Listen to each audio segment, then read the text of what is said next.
Naitwa Juma Okororo, ni mkurugenzi mtendaji halmashauri ya wilaya ya Karatu. Leo nimetembelea katika hospitali ya wilaya ya Karatu kuja kuangalia maendeleo ya ujenzi wa hizi wodi mbili. Moja ni kwa ajili ya watoto, lakini nyingine kwa ajili ya kina mama, upasuaji kwa kina mama. Na tunashukuru sana serikali yetu ya awamu ya 6 kwa kuweza kutuletea jumla shilingi milioni 800 kwa ajili ya kazi hizi za ujenzi wa wodi hizi mbili, lakini pia na eneo la watembea kwa miguu. Kwa hiyo mimi kwa niaba ya halmashauri ya wilaya ya Karatu napenda kumshukuru sana rais wetu Dr. Samia Suluhu Hassan kwa kuendelea kuiboresha sekta ya afya hasa katika hospitali hii ya wilaya ya Karatu.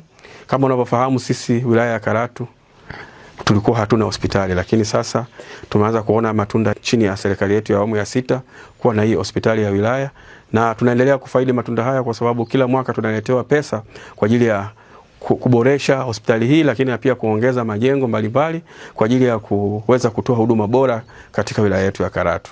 Mimi kwa niaba ya halmashauri ya wilaya ya Karatu napenda kushukuru sana kwa rais wetu, na tunaahidi kusimamia mradi huu uweze kukamilika kwa wakati, lakini pia uweze kuanza kutoa huduma kwa wananchi wetu wa wilaya ya Karatu.